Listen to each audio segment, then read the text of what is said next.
Welcome to the Explainer. So I gotta be honest right up front, just looking at today's topic gives me a tiny bit of anxiety. We are talking about relearning math as an adult, and I literally haven't touched a math textbook in decades. You are definitely not alone in feeling that way. Today, we're diving into the Math Refresher Workbook for adults returning to school. And as a teacher, I'm going to show you exactly how the concepts in this book can break down those old mental barriers. We are going to completely rewrite your relationship with numbers. So here's our quick roadmap for today. We'll cover overcoming adult math anxiety, the adult learning advantage, embracing the math basics, everyday algebra made simple, real-world financial math, and finally, the 30-day math challenge. Let's jump right into Section 1, Overcoming Adult Math Anxiety and Validating That Fear. So let me ask you, why do you think so many adults are just genuinely terrified of math? Well, for me, and probably for a lot of people listening, it completely stems from high school. You struggle a little bit, you get stressed out during a test, and you just accept this heavy label of, I'm bad at math. And then you carry that mental block around for decades, convinced you just don't have the math gene. Exactly. It's a huge mental block. There's actually a nursing student featured in the text named Emily who sums this up perfectly. She said, I always thought I was bad at math. Returning to it was scary. I learned it was more about confidence than skill. And that's the secret. When she started seeing actual progress, her fear just faded away. The biggest hurdle you face right now isn't your intellect, it's simply your confidence. Moving on to Section 2, the Adult Learning Advantage, where your experience is actually your superpower. I really like that framing, because when I was a kid, learning math felt totally forced and completely abstract. Like I never understood why I needed to know the speed of 2 trains leaving a station. Right, it felt useless, but as an adult, your learning is driven by your career, and it's grounded in real everyday life. Take David from the workbook, for example. He hated math as a kid because it felt pointless. But now in his 30s, he uses it to manage financial reports for his job, so it suddenly makes perfect sense to him. Or look at Mark. He's a mechanic returning to study engineering. He realized he solves math problems using the exact same step-by-step logic he already uses to fix cars. Having that adult context makes complex ideas so much clearer. Which brings us to Section 3, Embracing the Math Basics and Starting from the Ground Up. To build up that confidence we just talked about, this workbook intentionally starts right at the bottom. The worksheets build your foundational skills step by step. So you start with fractions, then you move to decimals, and then that smoothly transitions into percentages. Oh, wow. Okay, that is such a relief. Honestly, I was worried it would jump straight into advanced crazy equations. Not at all. And there is zero shame in starting with basic arithmetic. In fact, even university students sometimes struggle because they simply forgot these early fundamentals over the years. Okay, fair enough. But what about the scary stuff?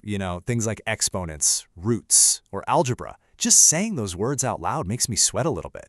I totally get it. But the beauty of the workbook's approach is that once you have those basics down, the advanced stuff is just a series of small, basic steps stocked together. Take exponents, for example. The text defines an exponent simply as a number multiplied by itself. That's it. If you can multiply 2 times 2, you are already doing exponents. It completely demystifies the whole process. Let's look at Section 4, Everyday Algebra Made Simple. It's all about translating life. The workbook defines algebra very simply. It's just a way to convert word statements into math problems that can be solved, usually regarding quantities. Wait, really? That's it? It's just a translation tool. That's literally it. You just take everyday scenarios about quantities and turn them into a mathematical language that's easy to solve. Let's actually try one of the examples directly from the book.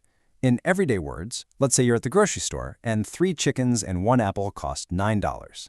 To translate that into algebra, the chickens just become X and the apple becomes Y. So 3 chickens plus 1 apple equals $9 translates perfectly to 3x plus y equals 9. Okay, when you put it on the screen like that, 3x plus y equals 9 is basically just my grocery receipt written in shorthand. It's not some crazy secret code. Now for Section 5, Real-World Financial Math, which is arguably the ultimate adult skill.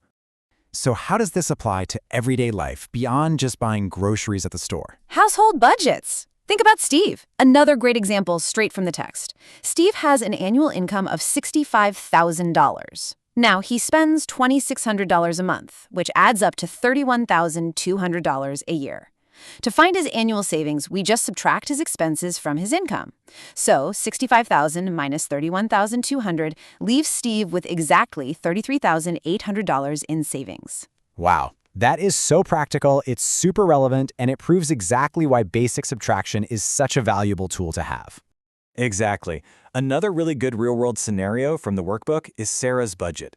She has a total monthly income of $4,500.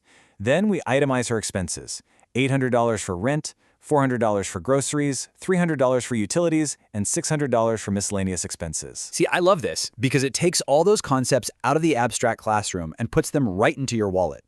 Managing all of those expenses relies purely on that foundational arithmetic we just talked about. Finally, Section 6, the 30-day math challenge and building your foundation. I absolutely love how practical this all is, but I've got to say, I'm still a little worried about the time commitment. Relearning all of this stuff sounds like a massive mountain to climb. It really does sound intimidating at first, but a great way to approach it is the workbook's paced 30-day timeline. You aren't expected to learn everything overnight. You start with the fundamentals on day 1, you gradually build your confidence through daily practice by day 15, and you finish up with a comprehensive revision by day 30. And there's actually a very specific pedagogical reason for how those final days are structured in the worksheets. Days 28 to 30 feature a revision quiz where all the topics we discussed, fractions, decimals, algebra, they are all randomly mixed together. Oh, I get it. Because in a regular textbook, you just graduate step by step, but by the time you reach the very end, you've completely forgotten Chapter 1. Precisely. Randomizing the topics forces your brain to switch gears. It prevents that typical cram and forget cycle and ensures you actually retain the knowledge long term. So, after going through all this together, I have one last question for you and for everyone following along with us. Are you ready to rewrite your math story? You know what? I think I actually am. The fear is completely normal, but starting with the absolute basics and taking it just one day at a time makes it feel totally achievable.